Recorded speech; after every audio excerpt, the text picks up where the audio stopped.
Hello दोस्तों, मेरा नाम है आकाश। तो आज मैं बताता हूँ मेरे डीवी का एक्सपीरियंस। मेरा डीवी कंप्लीट हो गया है और आज मैं आप सबके साथ मेरा डीवी का एक्सपीरियंस शेयर करता हूँ। तो मेरा डीवी 3 तारीख का था, तो मैं 2 को पहुँच गया था। 3 को मॉर्निंग में 8 बजे रिपोर्टिंग था। तो हम सब जितने भी थे वो 8 से पहले ही पहुँच चुके थे।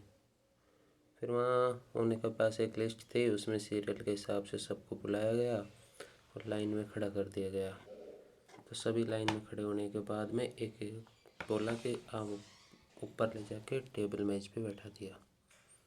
उसके बाद में उन्होंने इंस्ट्रक्शन दिए हमें कि आपको पूरे डीवी के टाइम पे ऐसे ये करना है या ये फॉर्म फिलअप करने हैं। ये वो हमने ध्यान से सुने। उसके बाद सबको एक 4 पेज का फॉर्म दे दिया गया। उसमें फर्स्ट पेज था, उसमें basic detail, registration number, roll number, आपने 10th 12th ग्रेजुएशन का डिटेल भरना था। उसके बाद उस पर एक स्टैंप लगा हुआ था, उसमें आपको आपका CVT 1 CVT 2 और टाइपिंग किस डेट में था, किस शिफ्ट में था, ये सब कुछ फिलअप करना था। इसी के लिए वो एडमिट कार्ड का दिया हुआ है कि आपको एडमिट कार्ड कैरी करना है, जिससे उसमें आपको पता कर सके किस डेट में किस शिफ्ट में आपका CVT 1 CVT 2 और टाइपिंग टेस्ट हुआ था।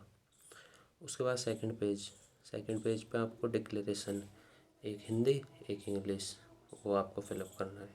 फिर उसके बाद में थर्ड पेज में 3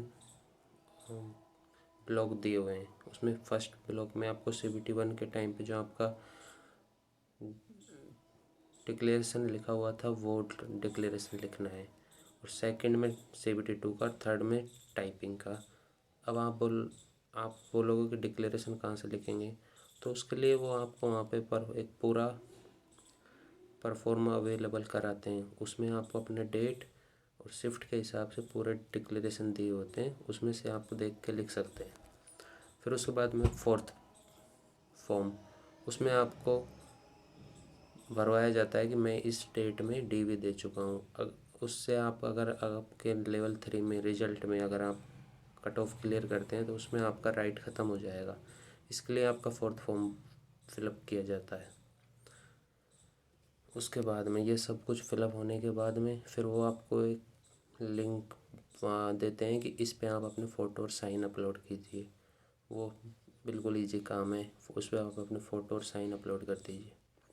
फिर उसके बाद में आपको 1 बाय 1 बुलाया जाता है।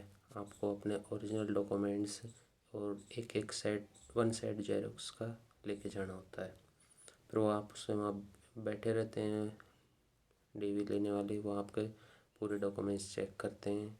आपके थंब इम्प्रेशन, सिग्नेचर वगैरह वगैरह सब कुछ करवाया जाता है। ये सब कुछ होने के बाद में आपको एक दूसरे रूम में भेजा जाता है। वहाँ आपके मेडिकल के लिए अलॉटमेंट होता है कि आपको मेडिकल किस हॉस्पिटल में भेजा जाता है। किस्मत से मेरा तो उस दिन मुंबई में ही सेंट्रल, जहाँ हमारा डीवी था, उस ऑफिस से 2 से 2.5 किलोमीटर दूर बाईकला बाबा साहब अम्बेडकर मेमोरियल हॉस्पिटल नाम से था रेलवे का, उसमें अलॉट हुआ था। तो हमको तो पास में ही मिला। बाकी मेरे साथ जितने भी बंदे थे उनमें से बहुत को, किसी को रतलाम भेज दिया गया, किसी को पुणे, किसी को नागपुर, ऐसे दूर दूर अलॉट भी किया जा रहा है। उस तो इस प्रकार हमें वो मेडिकल का अलॉटमेंट कर दिया गया। फिर उसके बाद में हमारे फिर से ओरिजिनल डॉक्यूमेंट्स, चेयरमैन सर बैठे हुए थे ऊपर ऑफिस में, वहाँ 1 बाय 1 बुला के सबके ओरिजिनल डॉक्यूमेंट्स चेक किए गए। बिल्कुल नॉर्मल था सब कुछ, स्टाफ भी बढ़िया था, कोई प्रॉब्लम नहीं आई ऐसी। बाकी आपको आपके पूरे डॉक्यूमेंट्स लेके जाने हैं, 10th 12th ग्रेजुएशन सर्टिफिकेट, और आपने कुछ भी किया है उसके सभी सेमेस्टर या हर ईयर का सर्टिफिकेट, सब कुछ आप कंप्लीट, आपका कास्ट सर्टिफिकेट, आधार कार्ड, ये सब लेके जाएं साथ में। बाकी कुछ प्रॉब्लम नहीं होगी। तो फिर हमको वहाँ पे चेयरमैन के डॉक्यूमेंट्स चेक करने के बाद फिर से बैठाने के बाद में जब सबका काम कंप्लीट हो गया, उसके बाद हमें मेडिकल के लिए मेमो 24 रुपीज़ का जो कटता है वो काट के सबको दे दिया गया। तो अप्रोक्स शाम के 6:30 बजे के करीब हमें फ्री कर दिया।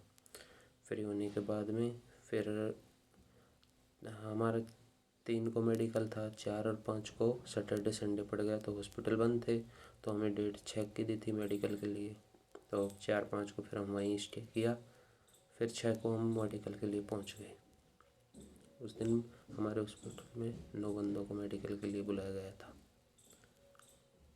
उसके बाद में हम मेडिकल के लिए मॉर्निंग में रिपोर्टिंग टाइम 9 बजे दिया था, हम 9 से पहले पहुंच गए थे। फिर हमें वहाँ बुलाया गया, सबको मेडिकल के लिए बुलाने के बाद वहाँ पे हमें एक फॉर्म दिया, उसमें नाम, फादर्स नेम और आपका कोई सर्जरी हुई है या फिर आपको कुछ भी आपका वो सब कुछ उसमें फ़िलअप करवाया गया। उसके फ़िलअप होने के बाद में फिर वहाँ पे टेस्ट स्टार्ट होते हैं। फर्स्ट हमें यूरिन कलेक्ट करने के लिए बोला गया कि आप यूरिन कलेक्ट करके एक डिब्बी देते गए, उसमें यूरिन कलेक्ट करके दे दीजिए। फिर सेकंड मैं एक्सरे के लिए ले जाया गया, सबका एक्सरे कंप्लीट हो गया। एक्सरे के बाद में फिर हमसे बोला गया कि आप नाश्ता वास्ता कर लीजिए। नाश्ता वास्ता करने के बाद में उन्होंने कहा आप 10-15 मिनट में वापस आ जाइए। आने के बाद में फिर हमारा बीपी चेक हुआ। बीपी चेक होने के बाद में हमारा लेज़र हुआ, लेज़र तो किसी ने नहीं करवा रखा। उसके बाद में ये सब कुछ कंप्लीट होने के बाद में फिर हमारा मैं फिजिकल मेडिकल टेस्ट के लिए हमें सब जितने भी बंदे थे सबको अंदर बुला ले गया। वहाँ डॉक्टर ने हमारे वो मैं आया फिजिकल टेस्ट किया, मतलब कुछ बाकी जो नॉर्मल टेस्ट दिए हुए हैं वो टेस्ट हुआ।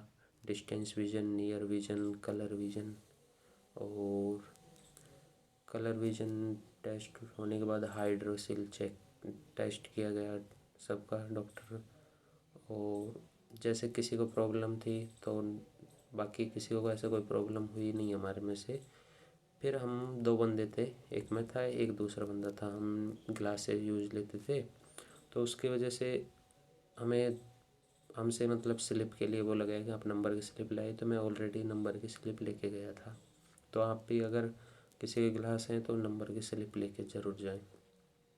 उसके बाद में हमें थोड़ा हल्का डिस्टेंस विजन में प्रॉब्लम आया था, उसमें सी टेस्ट होता है उसमें, तो हमें मतलब आई स्पेशल डिपार्टमेंट में रेफ़र किया गया।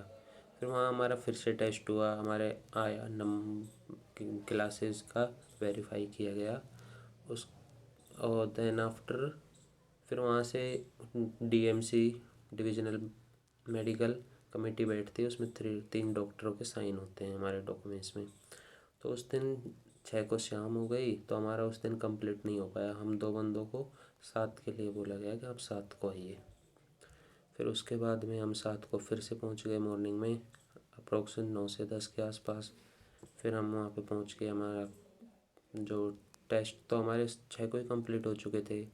वो मैम आई डिपार्टमेंट की एक मैम थी, उन्होंने हमारे टेस्ट फिर से कर लिए थे उसी दिन 6 को ही। 7 को तो हम पहुँचे, उसके बाद में वहाँ के बंदे बहुत बढ़िया थे, उन्होंने फुल सपोर्ट किया। फिर उन्होंने हमारे जो फॉर्म थे उसमें साइन वाइन सब कुछ करवा दिए 3 डॉक्टरों के। और उसके बाद हम फिर से उसी डॉक्टर के पास जिसने अपना मेडिकल फर्स्ट में कर रहे थे उनके पास आए। आने के बाद में फिर उन्होंने वहाँ से हमें फिट करके भेज दिया और मुझे A3 स्टैंडर्ड अलॉट किया गया। A2 में मैं अनफिट था और ये मेरे को पहले भी पता था। मैं ऑलरेडी रेलवे डी ग्रुप में 2018 में मेडिकल दे चुका था, तो वहाँ भी मुझे A3 अलॉट हुआ था। तो ऐसे करके हमारा मेडिकल कंप्लीट हुआ और छोड़ने से पहले हमें 7 को उन्होंने एक मेडिकल मेमो पे थंब इम्प्रेशन लिए और उसके बाद बोला कि अब आप जा सकते हो। तो उन्होंने बता दिया कि आपको A3 अलॉट हुआ है। तो ऐसे करके हमारा मेडिकल कंप्लीट हुआ और घबराने का कुछ नहीं है दोस्तों, आराम से जाइए। वो बाकी स्टाफ बहुत बढ़िया है, सब कुछ नॉर्मल है। आराम से मेडिकल कराइए, टीवी कराइए। थैंक यू दोस्तों। अगर वीडियो अच्छी लगे तो लाइक करें, सब्सक्राइब करें और किसी को कोई भी क्वेरी हो तो कमेंट करें। Okay bye, thank you.